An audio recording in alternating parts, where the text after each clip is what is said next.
Hey guys, Youthful Yields here. So let's get straight into the portfolio. Made some bad decisions, but also I'm gonna stick with them because last time I did them, I regret undoing them, if that makes sense. So basically, as I've been saying for the last many months, I'm pretty bearish on crypto, and with that, last week, while I was, sitting there, I just kept seeing Misty and Coney go down and down and down. And that's because of Bitcoin, right? So I sold them both. So right now in our high yield divs slice, we only have yield max. I'm in the process of removing just a little bit more. So I manually sold Misty and Coney on M1 Finance. Because what I was going to do is actually pull the cash out and then reinvest it. But I think I'm going to do something a little bit different, and I'll show you why in a second. But um, basically, I sold both of those so it didn't get reinvested, because if you rearrange your slice on M1 Finance, like for example, this was like 15%, this was 10%, or something like that, and that was the remaining. If I made this 100% and these two 0%, what it does is actually pulls that money out and then instantly puts it reinvested into the other percentages in your slice. So in this case, it would just go all into YMAX. What I wanted to do is actually take that amount of money and short MST. Oh, sorry, MSTR.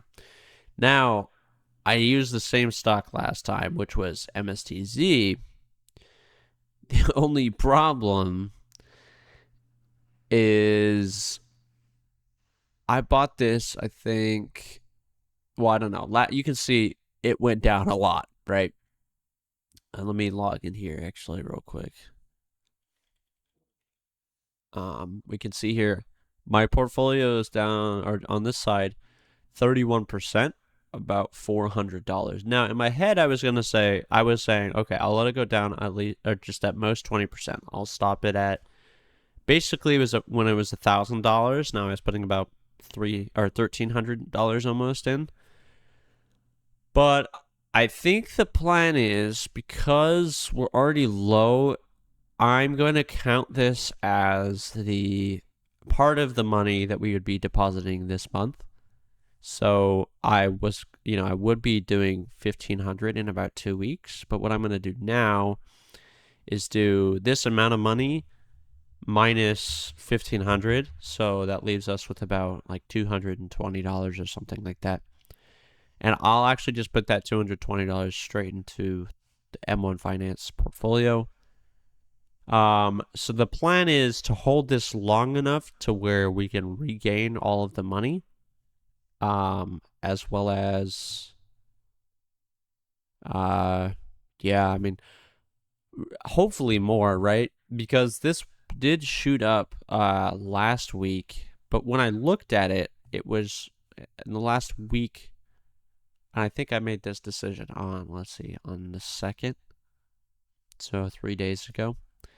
But when I made this decision, the MSTZ was actually up 35% in 5 days. So I guess, that was probably a greed thing, right? Where I'm like, oh, I gotta hop in now. But at the same time, I really do think this is going to shoot back up. MSTZ, that is. So this is the reason also it went down so much, is because it's 2x. If we open MSTR up here, you can see it had a 13% day. So basically twice that number is going to be how much we're losing, and then I had already had it for more than a day. So I think it was also, but you can see in the past 5 days, actually, it is negative. And then in the last month, it's also negative. So if I had bought it a month ago, that is basically when I bought it a month ago. This MSTZ originally, I remember doing this exact same thing. Also lost a little money. That was only $5 or something that I lost. Now we're down $400 almost. So definitely doesn't feel good. Especially because, yeah, like I said, basically right after I bought it, those two went up. We can also look up Coney. So I can actually look up Misty itself. Misty stock. I don't know why I have to specify, but 8.69%, and Coney stock is 3.5%. So yeah, it really sucks, but it is what it is. So with that though, we would technically have bought more SPY shares. So you can see we would have been, our portfolio would have been $900 or $9,000. Now, what this means for our portfolio is this is the 4th week in a row that we've been in the red, which does not feel good. Now, I will say these 2 weeks here, technically, I'm not even going to count those. I mean, that does include dividends, but those like $6 is nothing, right? And $61, that's something, but it's not, it's not even that much. These 2 weeks definitely hurt though. But we're still above the portfolio if we were to have done SPY. So that feels good. But also, the reason I brought that up is you can see out of the last month, only 1 week has actually been positive for the S&P 500 as well. So part of this is because, probably a lot of it to do with like tax loss harvesting. So basically just people trying to reduce their taxes before the end of the year. So that happened last week. Between here and here, right? So that's probably part of it, why there was like a huge sell-off. But I don't know. There's only speculation that we can make. And then Bitcoin is up, or, my stupid decision obviously screwed everything up, but we're still up on the money, right? We haven't lost any money technically, and we just have to hope that goes up. MSTZ goes up, and MSTR goes down. I do think if I hold it for like the next few months, it actually could totally like come back and be one of the best decisions I make. With that being said, it's just a matter of how much I'm willing to lose before that potential comes true, right? Because we put around $1,280 or something like that, which that if I were to lose that would definitely suck. That's like an entire month's worth of contributions just lost. Obviously, I don't think it's going to go to zero, but anyways, I'm also working on keeping track of the dividends more closely. So this is for like this next coming year, and I'm working on buy and sells, but here's what I have so far, right? So we have the date, the holding, the gross income, taxes, net gain, the broker. For me, I switched a few times this last year.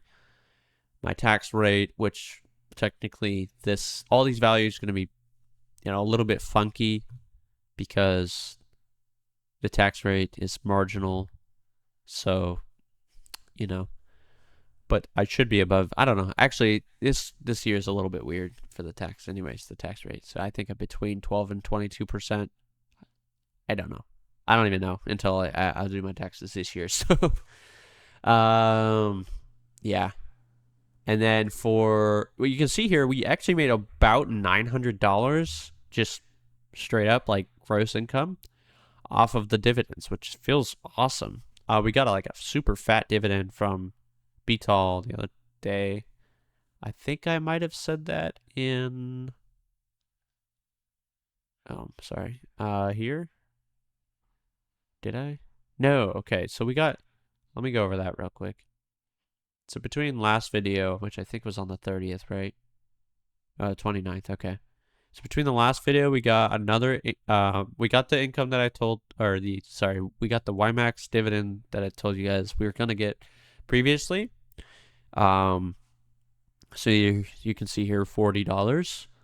And then we got TQQQ dividend as well. So that's about $7. I don't know why it was two different ones.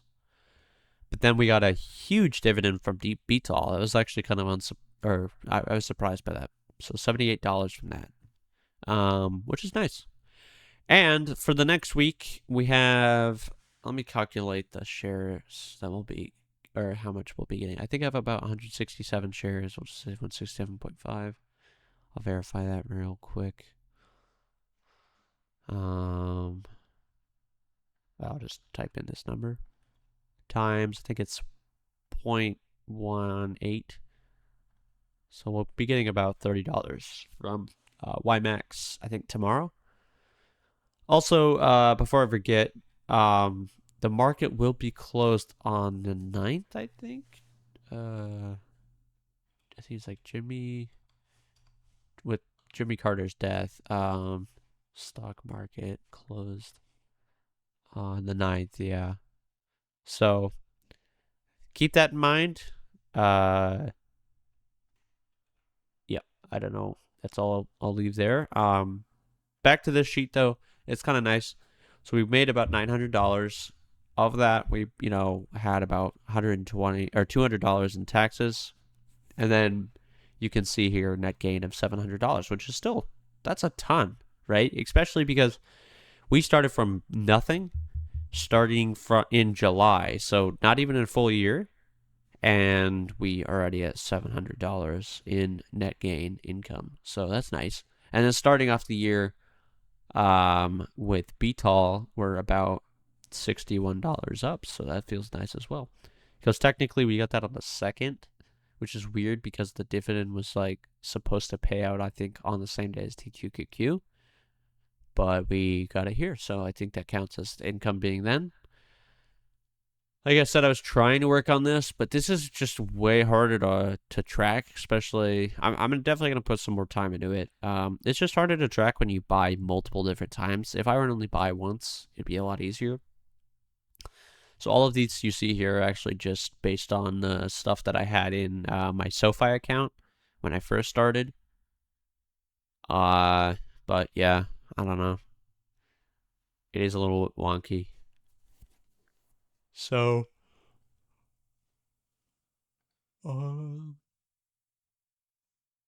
yeah.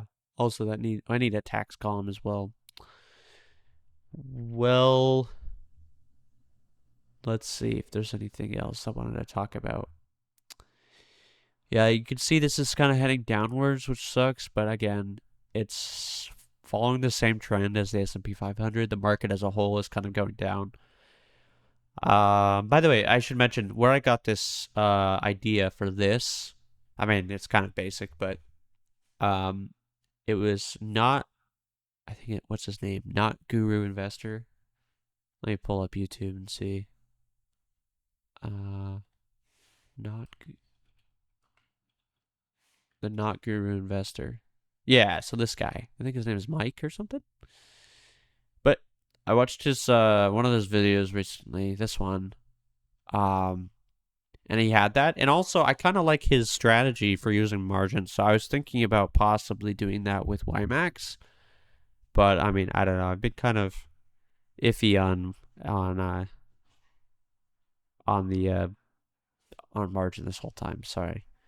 So I will definitely have to see. But it's a really good idea. He's making, I think, over $5,000 a month on XDTE with about 300K in. So that's pretty cool, honestly. But yeah, I think that's it for me, guys. I'll